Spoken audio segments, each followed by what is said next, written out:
दोस्तों, ये टूटी हुई मोबाइल 4 लोगों की जान ले लेती है और उन चारों लोगों को पता भी नहीं चलता कि उनके साथ ये कैसे हो गया। एक टूटी मोबाइल जिसके चक्कर में 3 लड़के और 1 महिला अपनी जान गँवा देती है। आप जब इस कहानी को सुनेंगे तो आप भी हैरान होएँगे, परेशान होएँगे कि मोबाइल में एक छोटी-सी गलती करने के बाद उन 4 लोगों की ज़िंदगी कैसे तबाह हो गई। दोस्तों, ये कहानी है यूपी मेरठ की। यूपी मेरठ में 2 दोस्त होते हैं, एक का नाम सौरभ होता है और एक का नाम अनुज होता है। सौरभ की मोबाइल गिर जाती है, उसका स्क्रीन टूट जाता है। पुरानी मोबाइल थी, अब उसकी स्क्रीन पे कुछ दिखाई नहीं देता और किसका कॉल आता है, किसका नहीं आता है, कुछ भी दिखाई नहीं देता है। सौरभ परेशान होता है और वो सोचता है कि ये मोबाइल मैं बेच देता हूँ। मोबाइल बेचने से पहले वो अपने दोस्त अनुज से बात करता है और बोलता है कि अनुज, मेरा मोबाइल खराब हो गया है, हैंग भी होता है और इसका स्क्रीन भी टूट गया है। अगर मैं इसको बनवाने जाऊँगा तो जितना पैसा मैं बनवाने के लिए लगाऊँगा, वो पैसा मिलाकर मैं एक नई मोबाइल ले लेता हूँ। अनुज बोलता है, ठीक है, अगर तू ये मोबाइल बेचना चाहता है तो मुझे दे दे, मैं तुझे वो पैसे दे दूंगा। अनुज अपने दोस्त सौरभ को कुछ पैसे दे देता है और पैसे देने के बाद वो मोबाइल अपने हाथ में ले लेता है। 2-4 दिन का टाइम बीतने के बाद अनुज उस मोबाइल को रिपेयर करवाता है। लेकिन सौरभ से मोबाइल देने से पहले एक गलती हो गई थी। गलती ये थी कि सौरभ ने मोबाइल देने से पहले अपना जितना डाटा, यानी कि फोटोज, वीडियोज और चैट्स, वो सब डिलीट नहीं कर पाया था और जो डिलीट किया भी था वो जाके डिलीट हिस्ट्री में पड़ी हुई थी। उधर अनुज जब मोबाइल को रिपेयर करवाता है, उसका मोबाइल चलने लगता है और जब वो मोबाइल को खोल कर देखता है तो उसमें सौरभ के बहुत सारे फोटो, वीडियोज और चैट पड़े हुए थे और चैट था सौरभ की गर्लफ्रेंड का। दोस्तों, अनुज जब सौरभ के सारे वीडियो, चैट और मैसेज देखता है तो उसको हंसी आती है और वो वीडियो, चैट और मैसेज वो अपने एक तीसरे दोस्त को भेज देता है। अनुज ने ये सब मस्ती मस्ती में किया था, ये सब सौरभ को कुछ भी पता नहीं था। अनुज अपने तीसरे दोस्त को भेजता है, वो दोस्त आगे किसी को भेजता है। अब वो लोग सौरभ के मजे लेने वाले थे। ये लोग सब कुछ अभी मस्ती मस्ती में कर रहे थे। लेकिन जब आप एक फोटो दूसरे को किसको भेजते हैं तो आपका बिल्कुल भी इरादा नहीं होता कि हम इसको वायरल करना। अनुज को वायरल करने का तरीका ही नहीं मालूम था। अनुज को वायरल कैसे होता है, वायरल होता क्या है, ये भी पता नहीं था। अनुज कम पढ़ा लिखा लड़का था, लेकिन उसने मस्ती मस्ती में सौरभ के फोटो, वीडियो अपने तीसरे दोस्त को भेज दिया। अब तीसरा दोस्त चौथे को, चौथा दोस्त पांचवें को, ऐसे ऐसे वो फोटो, वीडियो सर्कल से बाहर वायरल होने लगते हैं। मेरठ सिटी में अभी वीडियो, फोटोज आग की तरह फैल रहे थे। दोस्तों, फोटो, वीडियो जब आग की तरह फैल रहे थे, लोग उसको एक के बाद एक दूसरे को सेंड कर रहे थे। अभी धीरे धीरे फोटो, वीडियोज वायरल हो गया था। वायरल होकर अचानक एक दिन सौरभ के मोबाइल में किसी अन्य ग्रुप से वो वीडियो, फोटो और मैसेज आता है। उसको देखने के बाद सौरभ के कान खड़े हो जाते हैं, उसकी आंखें फटी की फटी रह जाती हैं, क्योंकि आज उसकी मोबाइल में उसका खुद का वीडियो किसी और ने भेजा था। जब उस वीडियो और फोटोज को देखता है, सौरभ तो पैरों के नीचे से जमीन खिसक जाती है। उसको रात भर नींद नहीं आती कि आखिर ये कैसे हो गया। उसको तुरंत अनुज के ऊपर शक होता है और अनुज के ऊपर उसको बहुत गुस्सा आता है। उसको पता था कि हमने अपनी मोबाइल सौरभ के हाथ अनुज के हाथ बेची है, अनुज ने ही ये सब किया है। उसने मेरे वीडियोज, मेरे मैसेज सोशल मीडिया पर वायरल कर दिया है। लेकिन इधर अनुज को ये सब कुछ भी नहीं पता था। होते करते सौरभ की एक गर्लफ्रेंड थी जिसके साथ उसका ये फोटो, वीडियो वायरल हो रहा था। घुमा फिरा कर वो वीडियो और वो फोटोज सौरभ की गर्लफ्रेंड के पास भी आ जाती है। जब वो वीडियो, वो फोटोज सौरभ की गर्लफ्रेंड देखती है, उसके तो जैसे होश पाक्ता हो गए थे। वो गर्लफ्रेंड सौरभ के घर के सामने घर में रहती थी। वो शादीशुदा थी, उसका एक 5 साल का बच्चा भी था। अब वो जब ये वीडियो देखती है तो सोचती है कि मेरी ज़िंदगी तो बर्बाद हो गई, ये सब सौरभ ने किया है। वो तुरंत सौरभ से संपर्क करती है और बोलती है कि तुमने मेरे साथ जो फोटो, वीडियोज़ और हम दोनों की जो बात होती थी वो कैसे लीक हो गई। सौरभ अपनी गर्लफ्रेंड को समझाने की कोशिश करता है, उसको मनाता है और बोलता है कि हमने अपनी पुरानी मोबाइल जिसका स्क्रीन टूट गया था उसको अपने दोस्त अनुज के हाथ बेचा था, हो सकता है उसने ही यह सब किया है। अब सौरभ और उसकी गर्लफ्रेंड का पूरा डाउट अनुज के ऊपर जा रहा था। अनुज इन सब बातों से बिल्कुल अनजान था। उसको पता ही नहीं था कि उसने जो वीडियो और फोटोज अपने दोस्त को भेजा था उसका उसने कैसे इस्तेमाल किया। अब एक दोस्त के बीच में दुश्मनी की दरार पड़ जाती है। उधर सौरभ की गर्लफ्रेंड बोलती है, अगर अनुज ने यह सब किया है तो तुमको अनुज को अब सबक सिखाने की जरूरत है। वो सौरभ को भड़काती है, उसको उकसाती है और बोलती है कि अगर मेरी इज्जत उछली और तुम्हारी भी उसके साथ इज्जत बर्बाद होगी, हम दोनों कहीं की नहीं रहेंगे। सौरभ अपनी गर्लफ्रेंड की बात को बहुत अच्छे से तरीके से समझ रहा था कि वो कहना क्या चाहती है। सौरभ और उसकी गर्लफ्रेंड ने प्लान बनाया कि अनुज को सबक सिखाया जाए।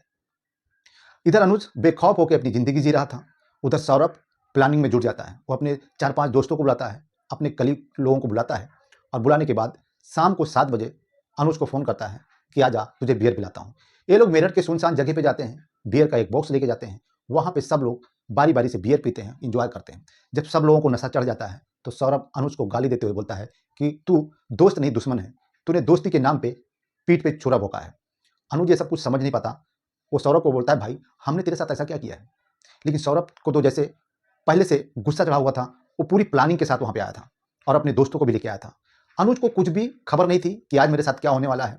इधर सौरभ और उसके दोस्त अनुज को भी बियर पिलाते हैं और ये सब लोग फुल नशे में हो जाते हैं। अब सौरभ और अनुज के बीच झड़प होती है, एक दूसरे के साथ मारामारी करने लगते हैं।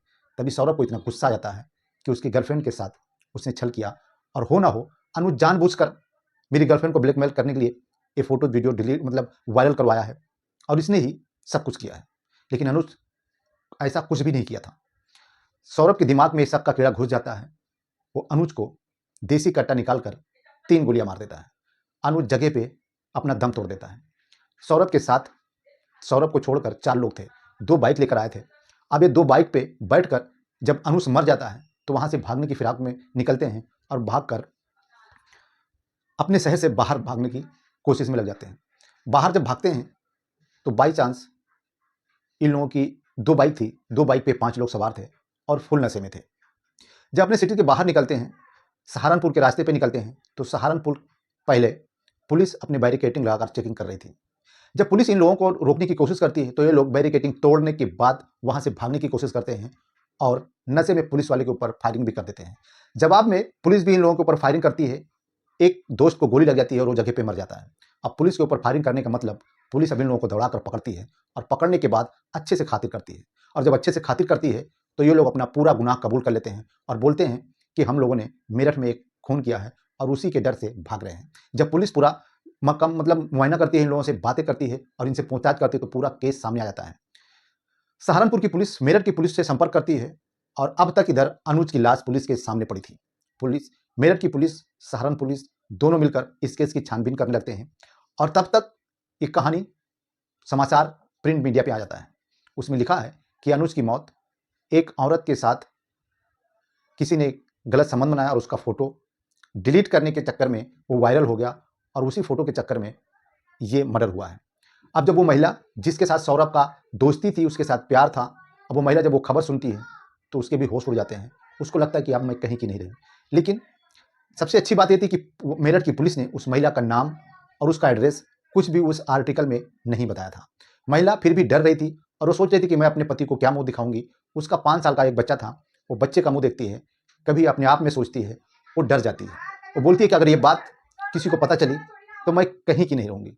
वो अपने 5 साल के बच्चे को उठाती है और अपने गांव के पास में एक नदी थी, वहां पर जाकर वहां एक चाय की टपरी पे पीसीओ था, वहां से अपने पति को फोन लगाती है।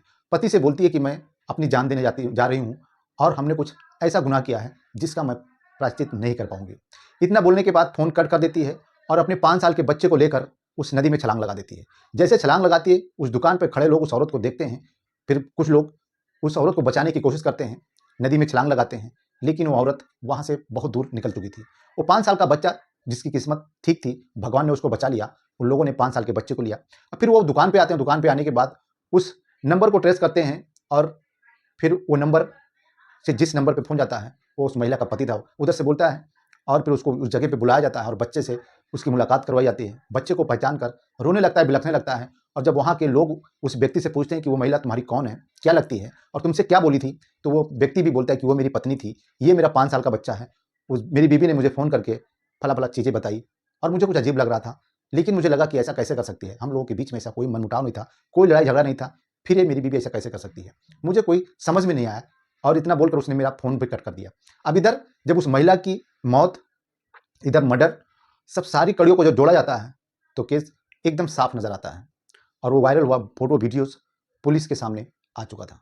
अब पुलिस छानबीन करने के बाद जितने भी आरोपी थे विभिन्न धाराओं में इनके ऊपर मुकदमा करती है और पुलिस के ऊपर फायरिंग करने का जुर्म भी इन लोगों के ऊपर लगाया जाता है। अब सारे आरोपियों को जेल में डाल दिया जाता है।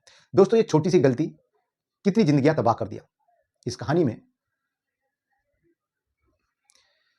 में सबसे बड़ी गलती अनुज की है या सौरभ की है, ये तो कहा नहीं जा सकता। लेकिन अगर कोई दोस्त अपने एक दोस्त के ऊपर विश्वास करता है तो उसकी जिम्मेदारी बनती है कि उसके विश्वास को तोड़ा ना जाए।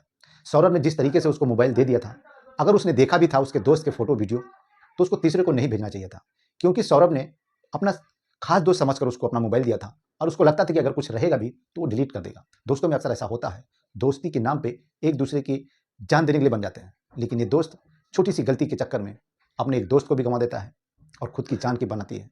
दोस्तों, इस कहानी को सुनाने का उद्देश्य किसी को परेशान करना नहीं था, किसी को हैरान करना नहीं था। इस कहानी को सुनाने का उद्देश्य सिर्फ और सिर्फ आप लोगों को जागरूक करना था।